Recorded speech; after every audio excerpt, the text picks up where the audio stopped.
Нашего сына избила группа людей, до него невозможно было дотронуться. Он говорил, что у него болит все тело.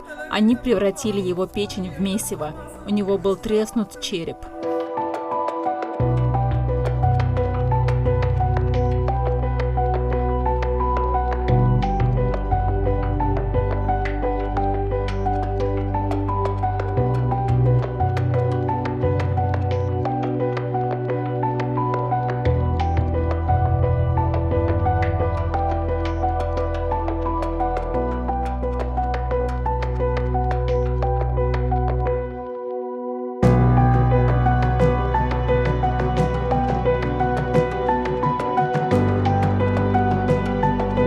Мы вчера смогли дозвониться до самой школы, поговорили с завучем этого учреждения, и она заявила, что причиной смерти ребенка, подростка, стало кровотечение в результате удаления зуба. Süleyman Tursunbayev diyen oğluna ne oldu? Değilsin doğurdu. Ava.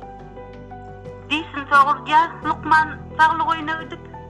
Değilsin doğurdan sonra değilsin ranaya. Bir gün umumi asayistayına ya ertesi Lukman'la fosfarlar ulan öylerini uğradı. Onun vilayette de son yaramanlar yok oldu deyip beri haber ediyorlar.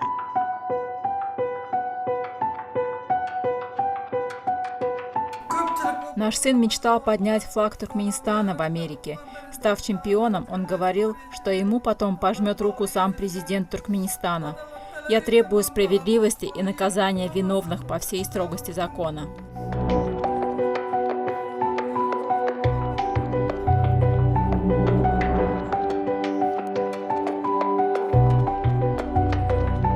Если они работают, наверняка у них будут проблемы на работе. Возможно, когда уже граница откроется после ковида, я надеюсь, это скоро случится, вряд ли они смогут куда-то выезжать из страны. Соответственно, их ближайшие родственники тоже будут третироваться. Ну, сейчас их задача, я имею в виду спецслужб, просто заткнуть им рты и не давать утечки больше информации с их стороны.